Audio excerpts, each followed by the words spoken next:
My name is Mehajir, and I'm a second-generation Hazara refugee from Afghanistan. Even though I was born in Denmark, I cannot look away, and you can't either, from the dire situation that is happening right now in Afghanistan. I'm part of the Bulaq Analysts Network, and we have written an appeal to the European Union along with the rest of the world about the dire situation that is happening to the Hazara ethnic group in Afghanistan right now. First of all, a brief background as to who we are and why we are concerned and alarmed about the Taliban onslaught that has recently happened in Afghanistan. The Hazaras are one of the main ethnic groups in Afghanistan, and we constitute about 35% of the population. Contrary to the majority of Afghans, we are Shias and considered by the Taliban as infidels. In Afghanistan, Hazaras have been the victims of historical oppression, systematic discrimination, violence, and genocidal campaigns. Despite the presence of international military forces in Afghanistan in the past 20 years, Hazaras continue to be victims of extremist violence by Islamic insurgents and systematic discrimination by the Afghan state. In the past 6 years, Hazaras have been regularly targeted and murdered in the capital city Kabul and across Afghanistan. We have been targeted in schools, hospitals, sports clubs, universities, mosques, and public gatherings.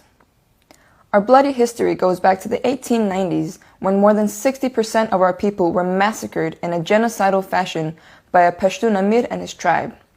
Our land was confiscated and given to the people from across the border. Our women and girls were sold to slavery, and the remaining individuals were dispersed in the region. The successive governments and regimes continued these discriminatory policies towards us, and we were marginalized and kept out of the system.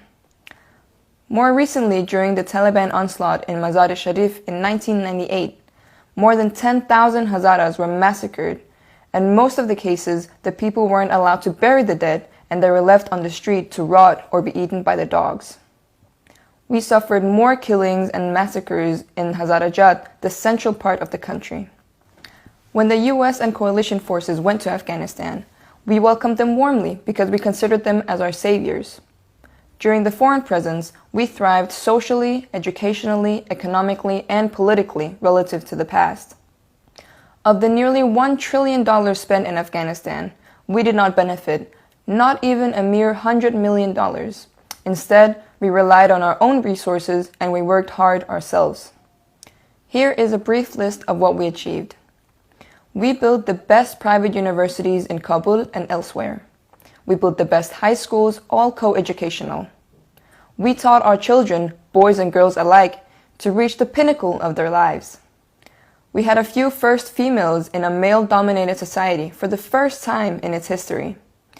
We had the first woman vice president, the first governor, the first mayor, and the first district governor, who fought to the end against the Taliban in the north until she was captured, and we fear for her safety. We built schools, hospitals, clinics, and even dams to make better use of water in rural areas. We were the first people to surrender our arms through an international scheme. After that, we did not engage in any militancy. Not one foreign soldier was killed by us, not a single one. We did not have any suicide bombers to destroy or kill things. We are builders, not destroyers. In short, we have the most liberal views towards women. They work, study, conduct businesses, and play a variety of sports. They are artists, musicians, singers, poets, and lecturers. Yearly, we had huge outdoor concerts in Bamyan in front of the great statues of Buddha that the Taliban destroyed in the late 1990s. All of these are sins in the eyes of the Taliban and their associates, as they detest education, especially amongst women. Hazaras are overwhelmingly pro-education and progressive. We are also detested for being Shias, and their brand of Islam is fundamentally against ours. We do not have any problem with moderate Islam, but theirs is a fundamentalist version akin to Saudi Arabia and ISIS. We don't feel safe, we don't trust the Taliban, and all the sins and crimes that we in the eyes of the Taliban commit and have committed make us a prime candidate for persecution. Do you remember the ISIS treatment of the Yazidis in Iraq and Syria? The Taliban are the mirror image of ISIS. We fear they will do the same to us. Currently, there is no place that is safe for Hazaras in Afghanistan, and given the recent capture of most of the country, we feel that the casualty of the Taliban's ascendance to power will be the Hazaras in general and the intellectual and elite in particular. Therefore, we request the EU to: first, please stop and rescind any policy towards repatriation of the Hazaras in the EU, because sending the refugees and asylum seekers back to Afghanistan of today would be akin to sending the sheep back to the slaughterhouse. Second, accept the intelligentsia of Hazaras in the EU countries. Hazaras are in general very vulnerable, but their educated and elite, especially among the women, are the prime targets. Third, please help our people generously, both economically and politically. We have no friends in the region. Iran, our co-religionists, is more in line with the Taliban than with us. If the Taliban consolidate their position in the country, there will be a bloodbath for all those that are not in line with them ethnically, ideologically, and politically. We do not fit in any category of them.